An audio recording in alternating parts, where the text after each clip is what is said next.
قرآن شریف پڑھنا ہر کسی کو اچھا بھی لگتا ہے اور ہمیں پڑھنا بھی چاہیے اور اللہ بھی راضی ہوتے ہیں اس سے، لیکن صحیح طریقے سے پڑھنے کا کیا طریقہ ہونا چاہیے؟ کیونکہ کئی بار کچھ ایسے لفظ ہوتے ہیں جنہیں ہم نہ چاہتے ہوئے بھی غلط ان کا تلفظ کر دیتے ہیں، تو ایسے میں کیا قبولیت ہوتی ہے اس قرآن شریف کے پڑھنے کی؟ قرآن کریم کا واضح ارشاد ہے وَرَتِّلِ الْقُرْآنَ تَرْتِیلًا، قرآن کریم کو خوب ٹھہر ٹھہر کے پڑھا کرو، سمجھ سمجھ کے پڑھا کرو، مخرج کے ساتھ، اعراب کے ساتھ، وقوف کے ساتھ پڑھا کرو۔ یہ قرآن کا واضح اعلان ہے۔ لیکن اگر کسی کے اندر اتنی استطاعت نہیں ہے، صلاحیت نہیں ہے قرآن کی تلاوت کرنے کا، وہ کا جو مادہ ہونا چاہیے وہ نہیں ہے، پھر بھی اس کی نیت بہت اچھی ہے، اللہ رب العزت سے محبت کے ساتھ وہ قرآن کریم کو پڑھ رہا ہے تو اس کا ثواب اسے ضرور ملے گا۔ لیکن یاد رکھیں، بار بار قرآن کریم ارشاد فرماتا ہے، ایک جگہ ارشاد فرمایا یتلونہ حق تلاوتہ، کہ مومن وہ ہیں اولئک یؤمنون بہ، مومن وہ ہیں جو اللہ کی کتاب کو ایسے ہی پڑھتے ہیں اور اس کی تلاوت ایسے ہی کرتے ہیں جیسے کہ اس کا حق ہے۔ تو قرآن نے حق تلاوت کو ادا کرنے کا بار بار ارشاد دیا ہے، اور رسول اللہ صلی اللہ علیہ وسلم بھی آپ ٹھہر ٹھہر کے پڑھا کرتے تھے اور لوگوں کو سمجھا کے پڑھا کرتے تھے۔ قرآن کریم کی تلاوت کے ساتھ ساتھ جب ہم قرآن کو سنتے ہیں تب بھی اس کے آداب یہی ہیں، تلاوت قرآن کے آداب اور سماعت قرآن کے آداب دونوں ہی بجا لینے چاہیے۔ قرآن کریم ارشاد فرماتا ہے وَإِذَا قُرِئَ الْقُرْآنُ فَاسْتَمِعُوا، جب قرآن کریم پڑھا جائے تو غور سے سنو، وَانصِتُوا لَهُ، اور خاموش ہو جاؤ۔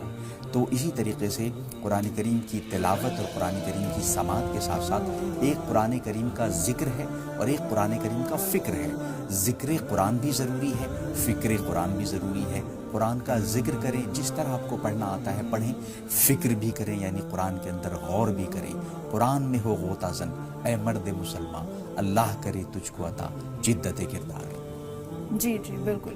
اب دیکھیں، رمضان میں قرآن کا دور حضرت جبرائیل کے ساتھ بھی فرمایا گیا ہے، اس کی کیا وجہ ہو سکتی ہے؟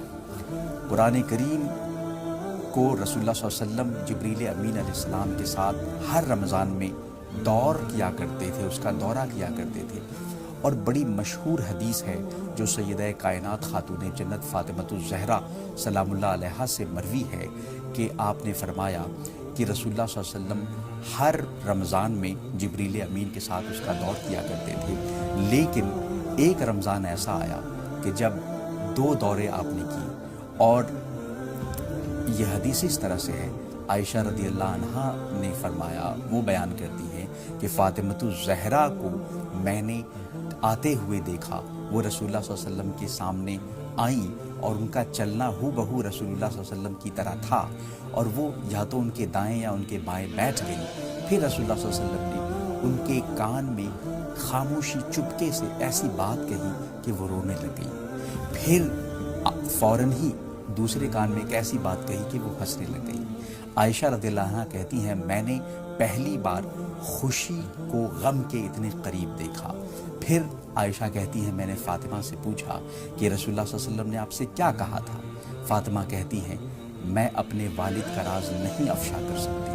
پھر جب رسول اللہ صلی اللہ علیہ وسلم کا انتقال ہو گیا، پھر پوچھا عائشہ نے، تب فاطمہ نے یہ راز ظاہر کیا کہ رسول اللہ صلی اللہ علیہ وسلم نے میرے کان میں کہا تھا کہ ہر بار جبریل آتے تھے رمضان میں، ایک بار قرآن کا دورہ کیا کرتے تھے، لیکن اس بار 2 مرتبہ دورہ کیا ہے، اور یہ اس لیے کیا ہے کیونکہ اب میری فوت، میرا وصال قریب آ چکا ہے، میرا خیال ہے کہ اب میں قریب المرگ ہوں۔ تو میں رونے لگ گئی، لیکن فوراً ہی آپ نے دوسرے کان میں ایک ایسی بات کہہ دی کہ میں ہنسنے لگی۔ انہوں نے کہا مت گھبراؤ، میرے گھر والوں میں سب سے پہلے مجھ سے تم ہی ملو گی، اور کیا تم اس بات پہ خوش نہیں کہ تم جنتی عورتوں کی سردار ہو؟ تو میں ہنسنے لگ گئی۔ اس سے یہ پتہ چلتا ہے کہ جبریل امین ہر رمضان میں آتے تھے، لیکن وہ رمضان جس میں رسول اللہ صلی اللہ علیہ وسلم کا انتقال قریب ہو گیا، اس میں 2 بار آپ نے دورہ قرآن کروایا۔ جی جی